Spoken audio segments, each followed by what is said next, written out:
Bonjour à tous, il est midi. Ravi de vous retrouver pour l'Info du Monde, édition spéciale consacrée au 10e jour de guerre en Ukraine. Autour du plateau, Guillaume Bigot, politologue et essayiste. Bonjour Guillaume. Bonjour Elliot. À vos côtés, Jean-Loup Bonamy, un spécialiste en géopolitique. Bonjour Jean-Loup.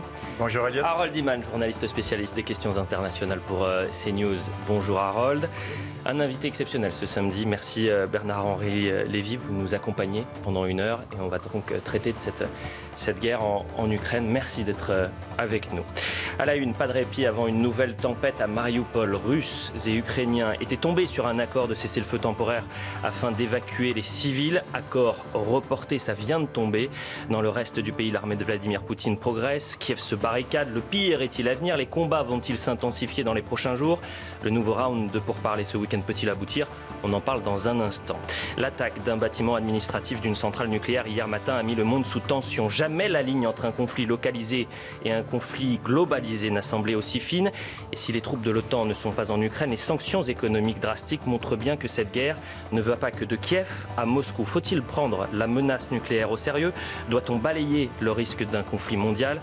On y répondra avec Bernard-Henri Lévy. Enfin, la clé de cette guerre ne se joue pas en Ukraine, ou peut-être pas en Ukraine, mais bien dans le grand palais du Kremlin. Vladimir Poutine défie l'Occident et rien ne semble arrêter sa frénésie guerrière. À quoi joue le président russe? Est-ce que sa population peut se retourner contre lui? Voilà le programme. L'Info du Monde, c'est parti.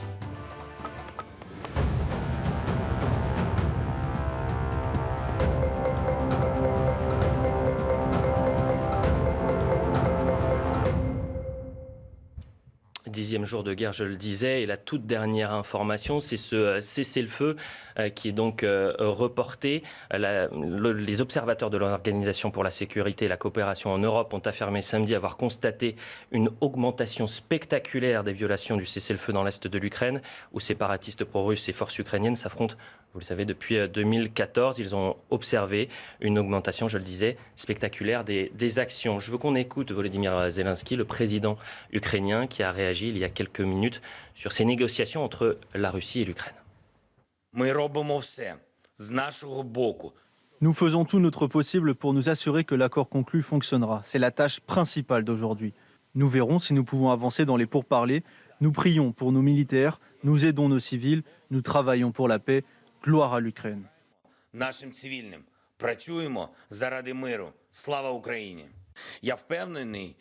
Je suis sûr que nous serons en mesure de dire à notre peuple très bientôt « Revenez ». Revenez de Pologne, de Roumanie, de Slovaquie et d'autres pays amis. Revenez parce qu'il n'y a plus de menaces. Nous pensons à l'avenir de tous les Ukrainiens lorsque la guerre sera terminée, à la manière de faire revivre nos villes, de restaurer l'économie.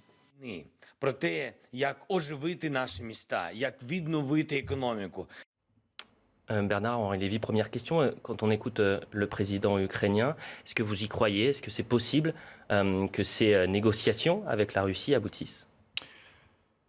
Première chose déjà, c'est le contraste. Voilà un homme qui parle de paix quand Poutine parle de guerre. Voilà un homme qui parle de reconstruire les villes quand un autre, Poutine, est en train de les détruire et de les bombarder méthodiquement. C'est ça la première chose. Après, est-ce que je crois à des pourparlers? Pour l'instant, Poutine n'a cessé de mentir, n'a cessé de tricher, n'a cessé d'amener les Ukrainiens à la table de négociation pour, dans le même temps, les bombarder. Donc je ne sais pas. On va regarder cette séquence qui témoigne de la violence des combats et de montrer aussi que cette population ukrainienne fait partie intégrante des victimes. Ça s'est passé ce mercredi à Kharkiv. C'est un vlogueur, donc un homme qui fait des vidéos sur Internet, qui se filme, il est en direct, il explique à ses abonnés ce qui est en train de se passer, les difficultés économiques, et notamment pour récupérer de l'argent. Et vous allez voir, une bombe va tomber juste au-dessus de sa tête. Развозили, сейчас все закинем в метро, и мы кончились, поэтому если сбор денег снова...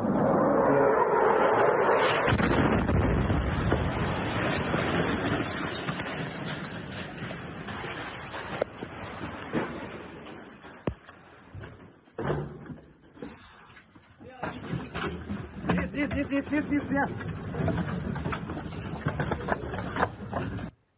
Bernard-Henri Lévy, comment sommes-nous arrivés à cette situation en Ukraine, une guerre aux portes de Paris, à 3 heures de Paris? Attendez, est-ce qu'on sait d'abord si le blogueur a survécu ou pas? Alors, je vais le demander en régie, mais oui. Sans blessure, sans... Normalement, oui. Ce serait bien. Comment est-ce qu'on en est arrivé là? Parce que Poutine l'a méthodiquement préparé. Ça fait des années qu'il annonce ce qui est en train de se passer, que les dissidents russes, les femmes et les hommes épris de liberté à Moscou nous avertissent, et hélas, nous ne les entendons pas. Mais tout ce qui se passe est annoncé depuis 2014, et même probablement depuis 2004, c'est-à-dire depuis la première révolution orange. Voilà. Poutine considère l'Ukraine comme sa chose. Il a le projet depuis le début de la vassaliser, de la recoloniser, et il était prêt pour cela à tout. Voilà. Et aujourd'hui, il réalise ses plans et on assiste à cette Anschluss sauvage, à cette Anschluss d'une barbarie et d'une violence extrême. Ce vlogueur a donc survécu, on vient de me donner l'information. Guillaume Bigot, vous vouliez réagir? Oui, parce que je pense que Vladimir Poutine a trompé son monde dans cette attaque. Ça, c'est certain. Il a laissé penser dans les 6 derniers mois, peut-être qu'on peut remonter un peu avant, on avait consacré un Info du Monde à ce tir depuis un missile russe contre un satellite, pour démontrer qu'il avait cette capacité-là. Peut-être était-ce déjà un message qu'il envoyait aux Occidentaux, et peut-être, si on rembobine le fil, il y a plein de choses comme ça qui laissaient à penser qu'il avait prémédité cet acte de longue date, et de toute façon, une opération de cette ampleur ne s'improvise pas au dernier moment. Donc effectivement, je ne crois pas à la thèse de manœuvre, et au dernier moment, il décide de transformer ces manœuvres en invasion, pas du tout. Et donc là, en ce sens, je rejoins Bernard-Henri Lévy, il y a eu une manipulation, il y a eu une tromperie, il y a une ruse de guerre, comme on dit. En revanche, je ne pense pas du tout que Vladimir Poutine ait caché quoi que ce soit de ses intentions et de sa diplomatie. Mais c'est ce que je vous dis. Donc, à cet égard, il a renouvelé constamment. Je suis retombé sur une interview menée par Christian Mallard qui date de 2005, qui est une interview très très spectaculaire, je ne sais pas si vous l'avez à l'esprit, mais dans laquelle Vladimir Poutine dit, écoutez, on peut tout à fait s'entendre, on peut construire la sécurité ensemble, en commun, mais il y a quelque chose qui ne passera pas pour nous, c'est que l'Ukraine rentre dans l'OTAN. Ça a été dit en 2005, ça a été répété en 2007 lors de la conférence de Munich, où là on peut dire que Vladimir Poutine a quasiment pété un câble, et en 2008 à nouveau. Naturellement. Mais de toute façon, la question, c'est pas la question de l'entrée dans l'OTAN, puisque de toute façon, on lui a donné satisfaction d'emblée. Je vous signale que, écoutez, du tout, l'Ukraine n'est pas dans l'OTAN. En 2008, la porte de l'OTAN a été fermée à l'Ukraine. Par qui? Soyez honnête. Par les Européens. Par deux pays, l'Allemagne et la France. Ben voilà. oui, et les Américains n'ont eu de cesse que de laisser cette porte ouverte. Et l'Ukraine. Cette garantie n'avait rien de définitif. Ça veut dire quoi une porte ouverte? La réalité, c'est que dès 2004, les Ukrainiens ont adjuré l'OTAN de les accueillir et de les protéger. Les Ukrainiens se sentaient menacés par la Russie, et ils avaient bien raison, et ils demandaient donc la protection de l'OTAN. En 2008, 4 ans plus tard, on voit les images de l'ancien président de l'époque ukrainien avec le patron de l'OTAN, des images terribles, où le patron de l'OTAN ferme la porte. Voilà. Donc on a obtempéré dès cette époque-là au souhait de Vladimir Poutine. Je vais juste vous poser une question. Oui. Est-ce que vous connaissez Jim Sharpman ? Ça vous dit quelque chose ou pas? Non. C'est le théoricien des révolutions de couleur. Vous avez entendu parler des révolutions de couleur? Oui. La révolution orange, ça doit vous parler. Il y a eu une révolution violette, il y a eu une révolution... Bref, c'est une agence de communication qui est financée par le gouvernement américain. Le gouvernement américain, le Congrès des États-Unis, a une ligne budgétaire, que vous pouvez consulter d'ailleurs, que tout le monde connaît, qui est destinée à déstabiliser des pays. Donc cette situation est très complexe pour une raison simple, c'est que nous sommes en train d'assister à la naissance de la nation ukrainienne, ça c'est sûr. Je crois qu'on manipule un peuple 5 minutes, on ne le manipule pas 20 ans. Vous savez, les manipulations, les complots, les déstabilisations, ça marche 5 minutes. Quand un peuple exprime avec autant de détermination, autant de constance, 2004, 2008, le Maïdan en 2014, aujourd'hui, sa volonté de liberté, sa volonté d'avoir droit à des élections démocratiques, sa volonté de lutter contre la corruption, c'est pas une manipulation américaine, croyez-moi. Ne sous-estimez pas... Non, j'ai pas dit que c'était une manipulation américaine, j'ai dit qu'il y a eu des manipulations américaines. Une intrusion jusqu'au dernier moment, on jouait sur l'ambiguïté, rentrera pas, et que Poutine... Il n'y a pas de jouer sur l'ambiguïté. La réalité, c'est que l'Ukraine n'est pas dans l'OTAN. constitution La d'Ukraine. réalité, c'est que l'Ukraine est dans un état de vulnérabilité totale. La vérité, c'est que encore hier, aujourd'hui et hier,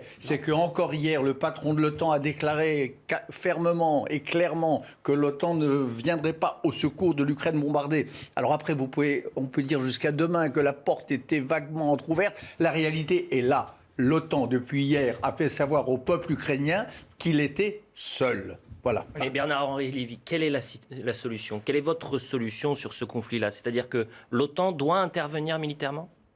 Je ne sais pas si l'OTAN doit intervenir militairement. Je ne vous dis pas cela. Je réponds à ce qui vient d'être dit.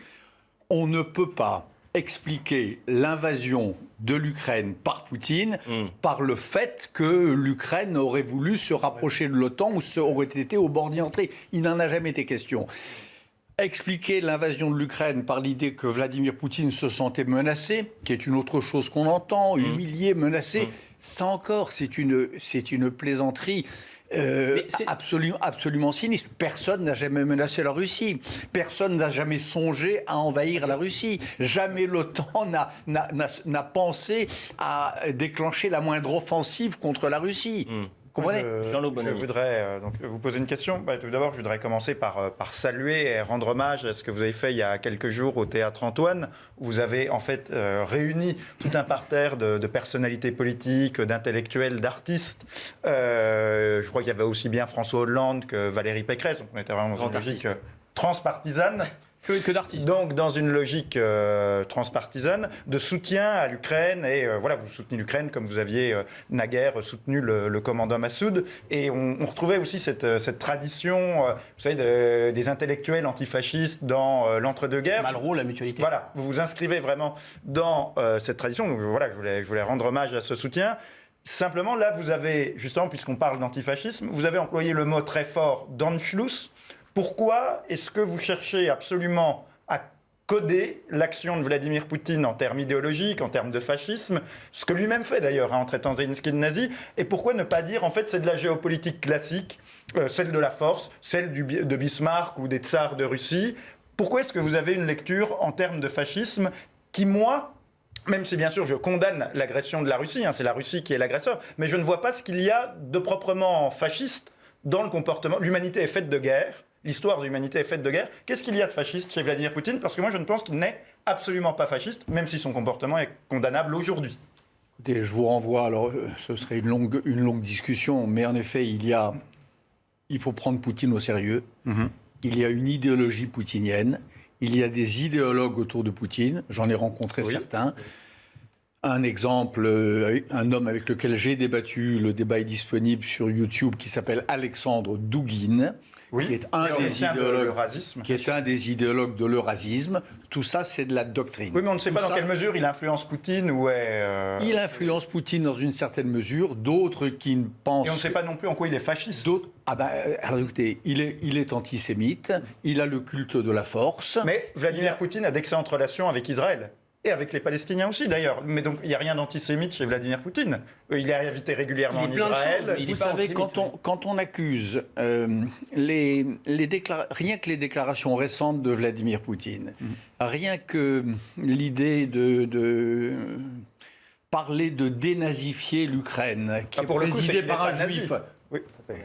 Laissez-le terminer, Pardon. L'idée de dénazifier un pays présidé par un juif, descendant d'une famille décimée par l'Holocauste, par la Shoah, cela déjà est extraordinairement choquant. Pardonnez-moi, on ne dénazifie pas un homme dont les oncles, dont les grands-oncles ont été décimés par la Shoah. Il y a là un jeu avec ces mots-là, avec cette horreur-là, qui est insupportable. Mais vous croyez que c'est justement... Attendez, justement... Et quant à l'Anschluss, vous savez, quel était l'argument de l'Anschluss et quel était l'argument d'Hitler quand il a décidé d'intervenir dans les Sudètes ? Quel était l'argument ?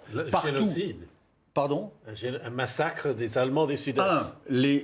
Partout où on parle allemand, ça doit être l'Allemagne. Et deuxièmement, on est en train de génocider les Allemands des Sudètes. C'est exactement le raisonnement qu'a répliqué aujourd'hui Vladimir Il y a un Poutine. raisonnement classique. Quand on intervenait en Chine au 19e siècle, on disait que c'était les violences contre les commerçants français et anglais. C'est un classique, hein, c'est pas le monopole d'Hitler. C'est pas le monopole d'Hitler, certes, sauf que lui l'a porté à l'extrême que vous Bien savez, sûr. et qu'aujourd'hui Poutine est en train de le porter à l'extrême. Poutine est en train de le porter à l'extrême que nous voyons. Poutine, contrairement à Hitler, c'est un homme de 70 ans, ça fait 22 ans qu'il est au pouvoir, un peu plus même qu'il est va au en pouvoir parler dans en la Russie troisième et qu'on partie. le connaît. On parlera de C'est Vladimir un peu Poutine dans différent la troisième partie. du fascisme. S'il était fasciste, on s'en serait rendu compte en plus Messieurs, de la 20 ans. publicité, dans C'est un quelqu'un instant. qui en mai 68 rêvait d'entrer au KGB. C'est pas faux. On en parlera dans un instant, juste après la publicité. Je veux qu'on revienne sur cette menace nucléaire. Est-ce qu'il faut prendre la menace nucléaire au sérieux? Et puis dans la troisième partie, on reviendra sur Vladimir Poutine. Et ses propos sont très intéressants, ce qu'il a pu dire pour défendre cette invasion, pour dénazifier le pays. Est-ce qu'on est toujours dans le rationnel? Ou est-ce qu'il a basculé Et en dans mai quelque 68, chose certains voulaient d'irrationnel? rentrer dans les- La publicité, on revient dans quelques secondes et on parlera donc de cette menace nucléaire. On parlera aussi de votre documentaire, de votre film, Une autre idée du monde, que vous avez co-réalisé avec Marc Roussel, tourné en 2019, si je ne dis pas de bêtises, et diffusé en 2021. C'est bien cela. La pub et on revient. Et la suite de l'info du monde avec Guillaume Bigot, Jean-Laurent Bonamy, Harold Iman, notre invité exceptionnel aujourd'hui, et Bernard-Henri Lévy. Merci d'être avec nous. Bernard-Henri Lévy, moi j'ai une question. Il y a 2 ans, peut-être 2 ans et demi, Marek Alter était sur ce plateau et on parlait du devoir de mémoire. Et Marek Alter me disait, lorsqu'on oublie tout, on répète tout. Est-ce que vous avez l'impression qu'aujourd'hui, l'histoire tragique de l'Europe se répète parce qu'on a justement oublié l'enfer de la guerre? Bien sûr, et c'est pour ça que je parlais d'Anschluss tout à l'heure, même si la comparaison a ses limites, mais c'est en effet un Anschluss. Et les Français, les Européens se sont réveillés il y a 8 jours, éberlués par ce retour du refoulé de la guerre. Ils n'y croyaient plus. Nous pensions plus ou moins, enfin moi je ne le pensais pas parce que pour des tas de raisons, les guerres de Bosnie, Sarajevo, mais enfin nous étions nombreux à penser que les guerres appartenaient au passé révolu. Eh ben, elles sont de retour aujourd'hui, comme une espèce de cauchemar qui revient dans nos vies, dans nos maisons. Moi je vois des enfants, des adolescents qui découvrent cette réalité terrible, terrible. Un exemple qui est d'ailleurs assez fascinant, et là c'est un témoignage, dans le métro. Lorsque vous prenez le métro aujourd'hui, toutes les personnes qui sont sur le smartphone, ou quasiment toutes, essayent d'avoir les informations sur cette guerre en Ukraine. Lorsque vous êtes à des dîners familiaux, etc., tout le monde ne parle que de ça. Parce qu'ils savent que ça les concerne, parce qu'ils savent que ce n'est pas une guerre localisée, parce qu'ils savent que l'Ukraine, c'est les Ukrainiens qui se battent aujourd'hui, enfin qui résistent, qui demandent la paix, parce que c'est quand même ça, hein. Les Ukrainiens ne feront pas la guerre aux Russes. Ils espèrent la paix.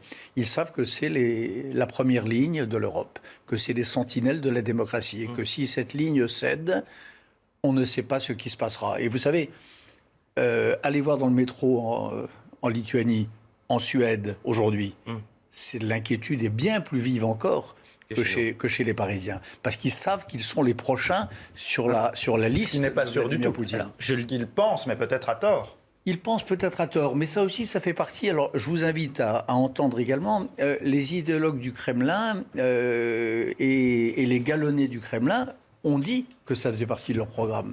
Ils ont l'intention, en effet, de reprendre pied dans les pays baltes. Ils n'ont jamais admis Mais qu'ils sont dans l'indépendance de la l'OTAN, donc Pologne. ils savent très bien que ça serait la Troisième Guerre mondiale, alors que l'Ukraine n'est pas dans l'OTAN. Le problème de Poutine, monsieur, c'est que malheureusement, comme soit il est fou, soit il joue au fou. Il a beau savoir bien, vous dites, il sait bien, peu importe. Il réussit à donner à penser à ses partenaires qu'il est prêt à aller jusqu'au bout, moyennant quoi il jouit d'une sorte d'impunité très grande. Un homme qui est capable de tirer ou de prendre le contrôle d'une centrale nucléaire civile, On y vient. comme cela s'est passé hier, c'est d'une gravité extrême. On y vient justement. Personne ne pouvait imaginer qu'un chef d'État responsable d'un grand pays, à la tête d'un grand peuple, pouvait faire cela. Et est-ce qu'il a fait des fautes stratégiques majeures? Vous ne trouvez pas qu'il a travaillé contre lui-même? Je pense qu'il s'est trompé. Il a sous-estimé la résistance des Ukrainiens. Il a pensé que les Ukrainiens, ça faisait partie du programme, étaient des sous-hommes qui allaient se soumettre à la seconde. Il a sous-estimé Zelensky, qu'il a pris pour un clown qui allait accepter avec enthousiasme la proposition d'exfiltration du président américain. Il a sous-estimé la force de la réponse européenne et la solidarité des pays européens. Il a dû penser qu'il avait semé la division dans nos rangs et que cela allait prospérer. Ce ne fut pas le cas. Donc il a commis des erreurs stratégiques. À voir à l'avenir avec la question du gaz. Par exemple, ces Européens ne vont pas se diviser. Pour l'instant, ils se sont unis. Ça faisait partie du plan aussi. On achète toujours le gaz russe alors qu'il est. Hein. Vous savez qu'EDF finance toujours Gazprom, à cause d'ailleurs des décisions de la Commission européenne. Eh bien, c'est la raison pour laquelle moi j'appelle là encore à je souhaite une intensification des sanctions. Mais là où Poutine a vu que nous étions sérieux, c'est que par exemple ce gazoduc auquel il tenait tant et Nord Stream 2, Lancé par les Allemands. Lancé par les Allemands qui s'étaient mis littéralement dans la main de Poutine. Le premier acte de refus des Européens a été dans l'arrêté de la mise en service. Une seule question. Qu'est-ce qui vous dit que dans 2 mois, s'il y a un accord de paix en Ukraine et que Vladimir Poutine, ayant obtenu en partie satisfaction, évacue l'Ukraine, on ne relancera pas ce gazoduc? Parce que là, on est dans l'émotion. Alors, mon petit... Non, on n'est pas dans l'émotion, on est dans la réelle politique. Et mon petit doigt me dit que lorsque la paix reviendra, les Européens vont parler, s'ils ne le font déjà, avec les Américains. Et se mettre dans la main des Américains. Et ils le sont déjà. Je préfère être dans la main. Non, de personne. Pour mon approvisionnement en gaz, pour mon approvisionnement en gaz et celui de ma famille, je préfère être entre les mains des Américains ou des Australiens qu'entre la main du fou On revienne sur avant de faire des prévisions. Je préfère avoir des accords commerciaux dignes, comme nous en avons depuis des décennies, avec les compagnies de mécaniers américains, qu'avec... Mais qui voient toutes sortes de dictatures dans le tiers-monde. On voit ce que vaut la parole commerciale des États-Unis dans l'affaire AUKUS d'ailleurs, mais enfin, c'est un autre sujet. Là, il vaut mieux être dans la main des centrales nucléaires françaises pour s'approvisionner. Bien sûr, je préfère être dans les États-Unis. D'accord, mais à choisir entre... Il ne faut pas choisir, justement, c'est peut-être l'erreur. Attendez. Le commerce est une affaire mondiale. Nous n'avons pas, que je sache, en France, sur le territoire national, le gaz permettant de nous approvisionner, pas plus que l'Allemagne, qui a commis l'erreur par ailleurs de supprimer sa centrale nucléaire. Tout cela a été dit 100 fois. Aujourd'hui, entre un partenaire commercial qui est capable de rompre un contrat, en effet l'affaire des sous-marins des Américains, et un partenaire commercial qui se sert du gaz comme d'un chantage pour tuer des civils et détruire des villes, je préfère le premier. Je préfère l'Amérique qui est prête à déchirer un contrat. Revenons sur ce qui s'est passé hier, et vous en avez parlé, cette menace nucléaire. Il faut peut-être aussi différencier la menace civile et la menace militaire. Mais ces images ont fait, on le disait dès le début, trembler le monde, c'est-à-dire des tirs à proximité de la centrale de Zaporijia. Écoutez ce qu'avait dit hier le président Zelensky, président ukrainien. Nous avons survécu à une nuit qui aurait pu arrêter l'histoire. L'histoire de l'Ukraine, l'histoire de l'Europe. Les troupes russes ont attaqué la centrale nucléaire de Zaporijia, la plus grande d'Europe. À elle seule, elle aurait pu être comme 6 fois Tchernobyl. Les blindés russes savaient sur quoi ils tiraient. En visant directement la centrale, c'est de la terreur d'un niveau sans précédent. Et Lévy, est-ce que les forces militaires russes sont prêtes à tout pour faire tomber l'Ukraine, quitte à mettre la population russe en danger ? D'abord, elles sont prêtes à tout, comme on vient de le voir là. Viser une centrale nucléaire. Vous pensez que c'était volontaire ? Et écoutez, volontaire, à demi volontaire, peu importe. Quand on sait que sur un théâtre de guerre, il y a une centrale de cette importance, on la traite, on agit avec d'immenses précautions. Le moins qu'on puisse dire est que ce ne fut pas le cas et que les armées russes ont pris le risque d'une véritable catastrophe nucléaire, 6 fois, peut-être 8 fois, Tchernobyl. Voilà. Ça, c'est techniquement faux. Hein. Pardon ? Ce qui est techniquement faux. C'est-à-dire que c'est pas du tout un mode de plus centrale. Compliqué. Ce qui est techniquement plus compliqué. Ça aurait été une pollution grave, hein, je vous l'accorde. Mais... Ça n'est pas. Je sais que cette centrale-là est une centrale moderne qui ne ressemble pas à. Je sais bien. N'empêche que on joue là. Poutine se conduit comme un pyromane, comme un artificier, comme un docteur Folamour, et il joue avec le pire. Voilà. Cette histoire de centrale nucléaire, c'est une preuve de plus, s'il en fallait, que cet homme doit être mis le plus tôt possible au banc de la communauté. Mais ça ne fait que le radicaliser, si vous le mettez au banc. Non, mais j'espère surtout qu'il va quitter le pouvoir. Ah, ça, venez. On y reviendra justement dans la troisième partie. Mais sur la menace, s'il vous plaît, sur la menace nucléaire. Écoutez, c'est son peuple qui en décidera. Mais je crois que... Prendre des sanctions pour affamer son peuple, vous pensez que ça peut avoir pour effet de faire quitter le pouvoir rapidement ? Je pense que l'ampleur des sanctions qui ont été décidées sans précédent dans l'histoire, ça n'a rien à voir avec tout ce qui a pu être fait en Afrique du Sud, à Cuba ou autre. En effet, marche. La bourse russe n'a pas réouvert depuis 8 jours, la monnaie russe a dégringolé, les oligarques russes commencent à flipper, l'entourage de Poutine commence à se demander dans quelle aventure il a été entraîné. Vous savez, j'ai suffisamment réfléchi à tout ça et vécu des moments de l'histoire, certes pas comparables, pour savoir qu'il y a toujours un moment où le roi fou est nu. Et le roi est nu, comme dans le conte d'Andersen. Il y a de plus en plus de Russes aujourd'hui qui se disent que leur roi, leur président, Poutine, est nu, est fou, a perdu la raison, les entraîne dans une impasse, est une insulte, ce président, à leur entendement, un danger pour leur propre sécurité. Mais de plus en plus de Russes pensent cela. Pardon ? S'il est fou, il ne faut peut-être pas l'acculer, s'il est fou. Parce qu'en effet, vous avez raison. Soit il joue au fou, soit il est fou. Je suis assez d'accord avec ce raisonnement. C'est la raison. Mais s'il est fou, il faut peut-être pas l'acculer, non ? Il faut en effet se conduire avec raison, avec sagesse, ce que fait le président Zelensky. Je trouve chacune de ses déclarations empreinte d'une grande sagesse. Ce que fait l'Europe, je trouve que les sanctions telles qu'elles ont été calculées, elles sont extrêmes parce que nous y sommes acculés, mais là encore, elles sont intelligentes, elles sont efficaces.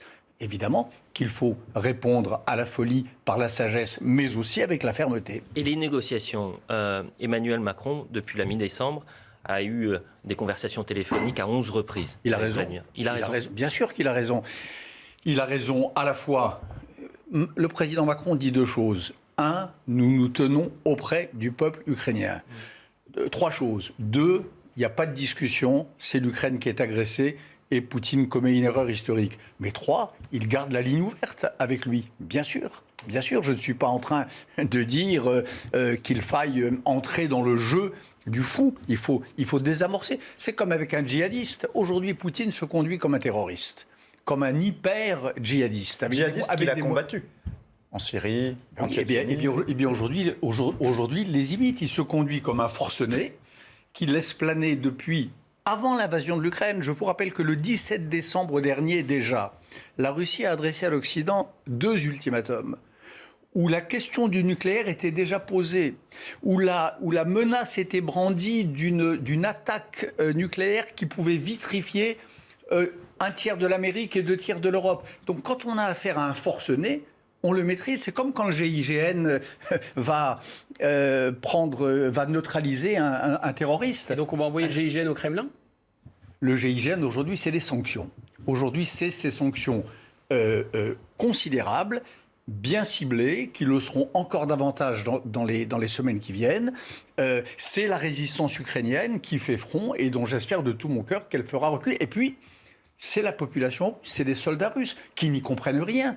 Aujourd'hui, regardez les images, vous en avez diffusé dans vos émissions, de ces jeunes soldats russes dont les tanks tombent en panne au bord des routes, qui se font interpeller par leurs frères ukrainiens. Vous voyez dans leurs yeux qu'ils ne comprennent pas pourquoi ils sont là, ils ne comprennent pas. Donc, on leur a raconté qu'ils venaient faire des manœuvres militaires, ils se découvrent qu'ils sont là pour tirer sur leurs cousins, sur leurs beaux-frères. C'est probablement notre meilleure chance d'arrêter ce conflit. Mais ça, je pense en effet que la réaction des jeunes soldats russes, la réaction de leurs mères quand elles vont recevoir les cadavres de leurs enfants, la réaction des veuves quand elles vont recevoir les sacs contenant les cadavres de leurs maris, je pense que c'est la meilleure chance que nous avons de retrouver la paix. La publicité, on revient dans un instant, on restera sur Vladimir Poutine. C'était assez intéressant ce comparatif entre Vladimir Poutine et le djihadiste. Jusqu'où peut aller Vladimir Poutine aujourd'hui ? Est-ce qu'il peut faire comme un djihadiste, c'est-à-dire... L'idée, l'image, bien sûr, se faire sauter. C'est une hypothèse vertigineuse. Bien sûr, parce qu'un djihadiste doté des moyens de cet état-là, ça donne proprement le vertige. Et c'est la théorie du pire. Et on écoutera justement Vladimir Poutine la semaine dernière qui a mis en alerte sa force de dissuasion nucléaire. A tout de suite pour la suite de l'Info du Monde. La troisième partie de l'Info du Monde, toujours avec Guillaume Bigot, Jean-Loup Bonamy, Harold Iman et Bernard-Henri Lévy. C'était très intéressant ce que vous étiez en train de dire juste avant la publicité, puisqu'on parlait de Vladimir Poutine et vous faisiez un comparatif de dire qu'aujourd'hui, Vladimir Poutine, c'est en quelque sorte un djihadiste, un terroriste, et qu'il fallait quand même tenter de négocier avec lui. La difficulté, et on l'a pu le voir et l'expérience nous le donne sur les djihadistes, c'est qu'il est difficile de négocier avec des gens qui ont eu une vision, une philosophie guerrière et surtout de mener jusqu'à la mort et d'emporter avec sa mort tout le monde sur son passage. Je veux qu'on écoute Vladimir Poutine à présent. C'était la semaine dernière, lorsqu'il met en alerte sa force de dissuasion nucléaire. Écoutez. Les hauts responsables des principaux pays de l'OTAN ont pris des sanctions économiques et ils tiennent des déclarations très agressives contre notre pays, la Russie. C'est pourquoi j'ordonne au ministre de la Défense et au chef d'état-major général de mettre toutes les forces de dissuasion de l'armée russe en régime spécial d'alerte au combat. Comment vous décodez son message ? Est-ce que vous l'avez bien entendu ? Oui. Les pays occidentaux ont fait des déclarations agressives, donc je mets en alerte la force nucléaire. Cette disproportion est folle, sans précédent. C'est un homme qui a perdu la raison.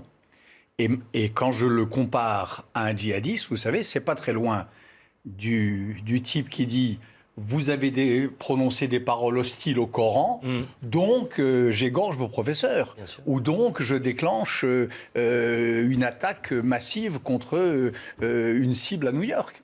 Quelle est la différence, honnêtement, dans la démarche intellectuelle ? Cette montée aux extrêmes absolue parce qu'on a osé proférer des déclarations agressives. Mais je vais aller plus loin.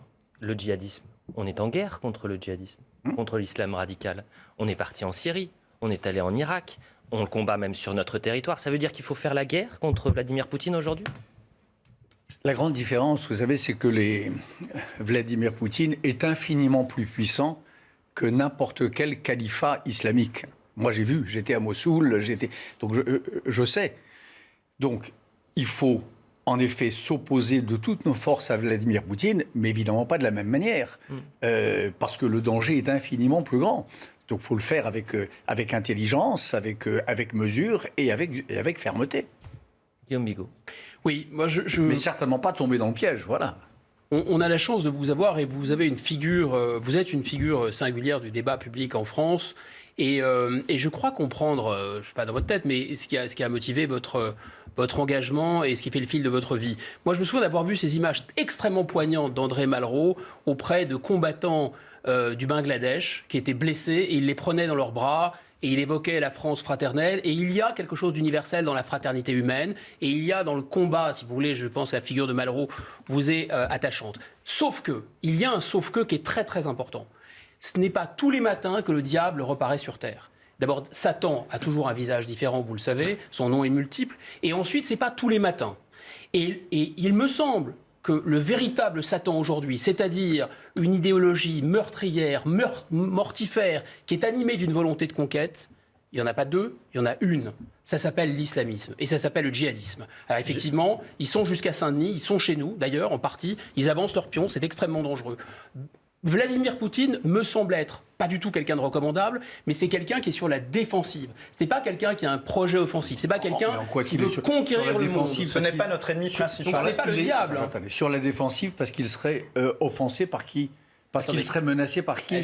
Parce que qui aurait menacé de l'attaquer ? Mais jamais. Je vais essayer de vous... Depuis son accession au pouvoir et depuis la chute du mur de Berlin, l'Occident n'a cessé de tendre la main à la Nouvelle-Russie. L'Occident a proposé à la Russie libérée du totalitarisme tous les partenariats possibles et imaginables avec le Conseil de l'Europe, avec l'Union européenne, avec l'OTAN. G7.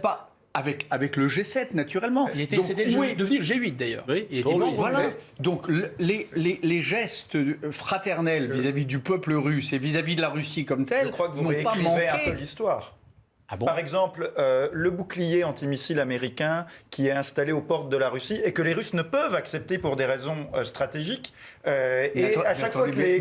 Mais moi, je veux mais mon cher monsieur, je veux un bouclier. Les Russes Vous venez de le prononcer considèrent le comme une mot. agression. Un bouclier antimissile. C'est quoi un bouclier ? Oui, mais ce bouclier peut être utilisé offensivement contre la Russie. Un bouclier antimissile, ça dit bien ce que cela veut dire. Moi, je veux que mes enfants soient protégés par un bouclier de ce qui est en train de se passer aujourd'hui en Ukraine.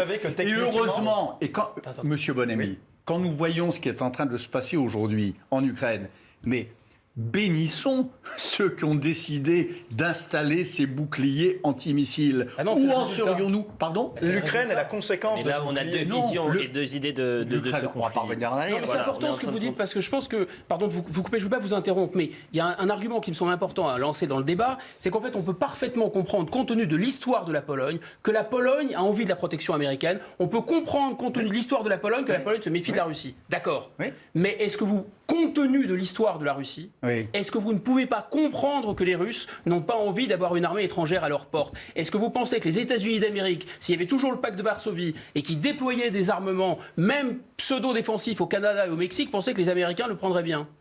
Allez, pour l'instant, vous ne pouvez pas comparer un pays démocratique qui a ses défauts, les États-Unis, et un pays autoritaire, totalitaire. C'est pas ce que je fais. Et La agressif. Russie n'est pas un pays totalitaire. Le régime russe d'aujourd'hui n'est pas est totalitaire. un régime issu d'une révolution antitotalitaire et qui a renoué avec une nouvelle forme de totalitarisme. Bien sûr que oui. Vous voulez voir des totalitarismes partout, mais en fait, c'est pas moi qui veux les voir partout. C'est le peuple de Moscou. C'est les manifestants de Saint-Pétersbourg aujourd'hui qui encourent 15 ans de prison. Je serais ravi qu'ils le fassent S'ils tomber, osent prononcer... Attendez. Vous savez que depuis hier, la Douma a voté dans la joie et l'enthousiasme une loi disant qui est passible de 15 ans de prison quelqu'un qui ose prononcer le mot guerre, qui ose dire que ce qui se passe aujourd'hui en Ukraine est une guerre. Ça s'appelle comment ça ? C'est un autoritarisme soft. Avec vous, il est en fin de course. C'est la démocratie ? Pas du tout. Il est en fin... Mais moi, je ne le défends pas. Il est Justement, en fin de course. vous parliez de ces C'est un régime mobilisations. ultra-autoritaire. Vous parliez de ces mobilisations. Il y a eu une image qui a frappé le monde. C'est de cette femme. Elle s'appelle Yelena Isopova. Elle a 77 ans. C'est une survivante de Leningrad. Et elle sait, regardez cette image, elle était donc dans la rue à Saint-Pétersbourg pour manifester contre la guerre en Ukraine. Et vous voyez aussi cette image sur les pancartes, vous pouviez lire « Non aux armes nucléaires ». Est-ce que ces images-là peuvent fragiliser Vladimir Poutine ? Est-ce que ce n'est pas le peuple russe qui a la solution, qui tient la solution ? Bien sûr. D'abord, c'est le peuple russe et le peuple ukrainien et le peuple russe qu'il faut défendre aujourd'hui. C'est eux qui sont en première ligne. Les Ukrainiens sous les bombes et les Russes sous les matraques, premièrement. Et deuxièmement, bien sûr que c'est eux qui détiennent la solution. Ils l'ont eu en 1989, quand ils ont fait tomber le totalitarisme brejnevien. Ils l'auraient aujourd'hui de nouveau, bien sûr. Mais justement, vous dites défendre le peuple russe. Oui. Les sanctions économiques qui sont infligées contre la Russie, Oui. extrêmement importantes, drastiques. Oui. Elles touchent le peuple russe. Elles mettent en difficulté le peuple russe. Si trop de sanctions économiques, est-ce que vous ne craignez pas qu'il y ait un effet inverse, c'est-à-dire que le peuple, oppressé économiquement, soutienne Vladimir Poutine ? J'ai une meilleure idée du peuple russe que cela. Vous savez, quand les héroïques aviateurs anglais ou américains ont bombardé les villes de Normandie, on pouvait faire le même raisonnement. Est-ce que ces bombardements ne vont pas souder le peuple français avec les occupants nazis ? Non.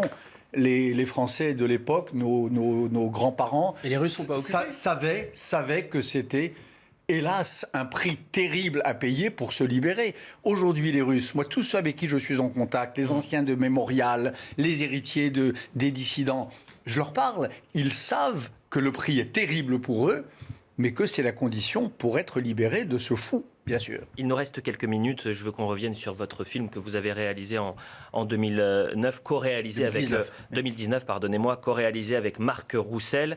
Ça s'appelle Une autre idée du monde. Vous êtes allé sur les théâtres de guerre et vous avez rencontré ces populations oppressées. Voyez cette première séquence, puisque vous êtes allé en Ukraine et notamment dans le Donbass et vous êtes dans une tranchée dans le Donbass. Regardez la séquence. Les tranchées. Il faut aller vite là surtout, il ne faut pas rester statique.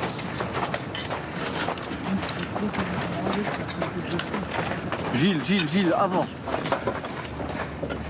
Toujours les tranchées et la peine des hommes qui, depuis des siècles, s'enterrent face à la mort.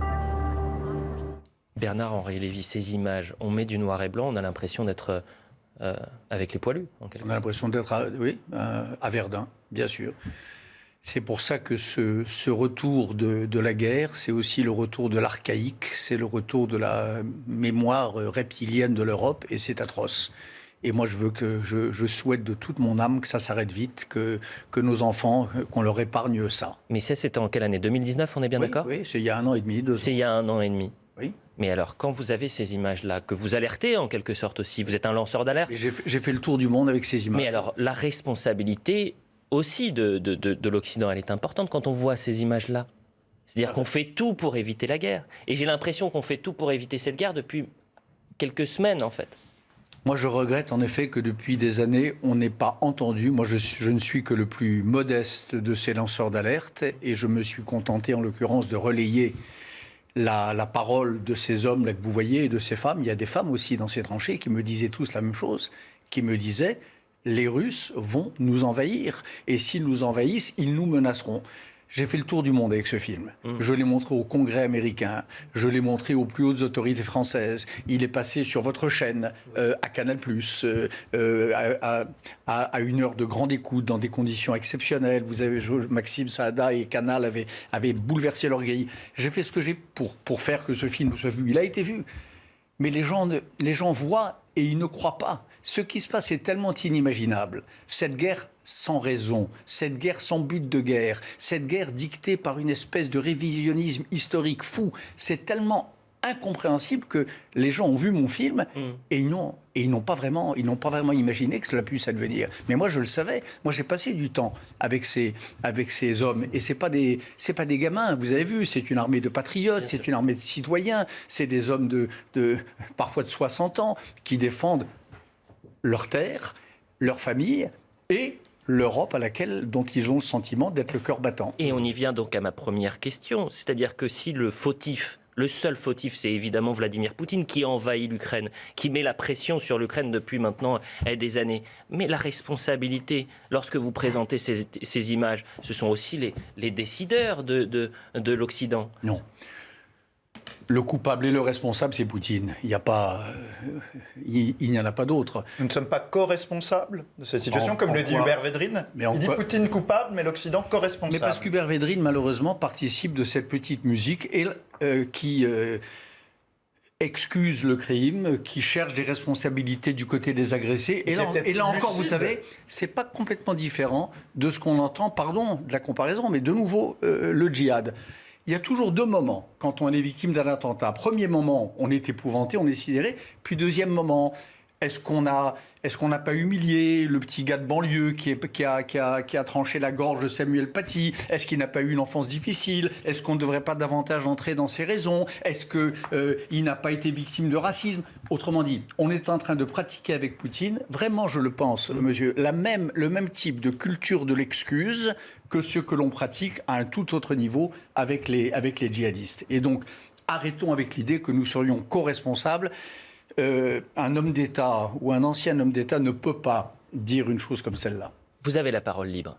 Et vous pouvez dire aujourd'hui, effectivement, vous pouvez faire ce comparatif entre le djihadisme et cette vision mortifère, guerrière, que vous considérez de Vladimir Poutine. Un responsable politique ne peut pas le faire aujourd'hui, sinon c'est la 3e guerre mondiale. Un responsable politique doit en effet, bien sûr, parler avec mesure, parler avec intelligence, parce que la situation est celle que nous décrivons, c'est-à-dire un forcené au Kremlin, c'est pas un forcené dans un immeuble de banlieue parisienne, c'est un forcené au Kremlin, donc il faut le neutraliser. Comment est-ce qu'on neutralise un forcené pareil? Ça sera peut-être long. Cela coûtera peut-être un nombre insupportable de victimes civiles, je ne sais pas. Une seconde, pour reprendre votre métaphore, vous savez que la première chose, quand il y a un forcené, le GIGN ou le RAID envoie des négociateurs. C'est envoyer les psychologues. Oui, et la force en dernier recours. Oui. Mais Donc il faut négocier avec Poutine, pour reprendre votre métaphore. Eh bien, c'est bien ce que nous faisons. C'est ce que fait Emmanuel Macron. 11 ou 12 conversations, je crois, depuis le début du conflit. Oui, mais ça veut dire qu'il faut lui proposer des choses. Il faut... Parce que négocier sans rien lui donner, c'est pas négocier. Il faut parler, en tout cas, avec Vladimir Poutine. Je ne pense pas le contraire.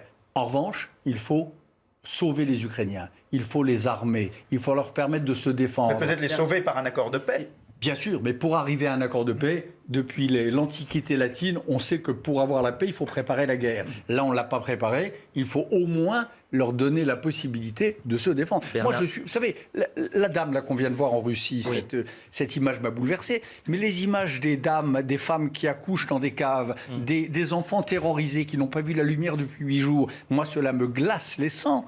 Nous devons au moins permettre à ces femmes et à ces hommes d'avoir une chance de sauver leur peau face à ce rouleau compresseur. Vous voulez quoi? Que Kiev devienne Grozny?